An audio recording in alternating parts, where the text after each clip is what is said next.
Shri B.V. Satyavati, Dr. B.V. Satyavati. Sir, at the outset, I would like to thank you for giving me an opportunity to speak on this special discussion on COVID-19 pandemic. Chairperson, sir, post-lockdown of the country, the central government's approach of balancing lives and livelihoods have been much appreciated. By conducting regular meetings with chief ministers to discuss strategies to reduce the spread of COVID-19, the Honorable Prime Minister Ji has also united the country emotionally. Chairperson, sir, in the wake of the unprecedented crisis, India has been able to work on its previously untapped potential. We have started to emphasize more on Indian-made goods and digital services, which will help us to an extent. The already slowing down economy has been affected badly, and we have come to see a decline of all economic indicators like never before. The supply chains are affected, exports have declined due to the global effect of the pandemic, and the domestic demand is also much lower than normal. The GDP growth rate is expected to remain in the negative territory as confirmed by the RBI Governor. Honorable Chairperson, sir, in this context, I have to mention a few dynamic activities taken by our Chief Minister, Sri Y.S. Jagan Mohan Reddy Garu, in the state of Andhra Pradesh. Andhra Pradesh government strategy has been three-pronged, which effectively reduce the health suffering and also the economic suffering of the people. Regarding testing of COVID-19, today Andhra Pradesh is testing more than 72,000 people per day, which has made it rank 1 in tests per million among the states with population more than 3 crores. And regarding treatment of COVID-19, Chairperson, sir, in our state of Andhra Pradesh, anyone tested positive can get themselves treated cashless under YSR Arogyasri scheme, under which patients with an annual income of up to 5 lakhs are given free COVID treatment.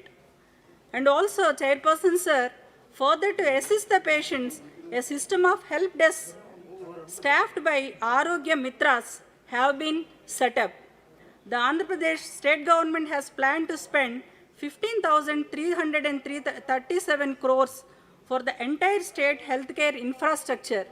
Just in the first phase, more than 4,900 out of the total 7,458 health sub-centers will get new buildings, while the rest 2,552 will be modernized. This will be the highest amount spent by any state on healthcare in the country. Speaker, sir, these best practices, which I have mentioned, which are being implemented in our state of Andhra Pradesh under the dynamic leadership of our Y.S. Jagan Mohan Reddy Garu, the above may be replicated throughout the country to efficiently fight the pandemic. And also our government provided hundreds of high-tech ambulances for every 50 kilometers radius in our state.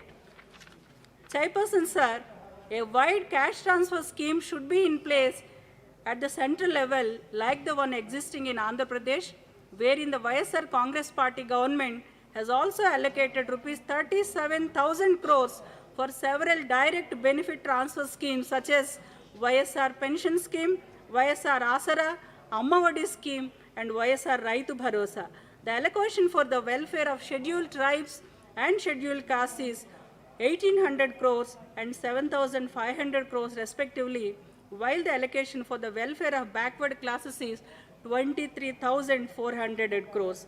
And also, our government released 960 crores of incentives to MSME units under Restart Package. All the schemes have helped the downtrodden and below poverty line people to survive through the lockdown and through the economic slowdown. Honorable Chairperson, sir, before I conclude, be it 1991 or 2008, India has always arisen to the occasion of a crisis, and the pandemic would be no different. I am also sure that India would return to same as before, but rather than better than before, and to a much better world. Thank you very much. Thank you.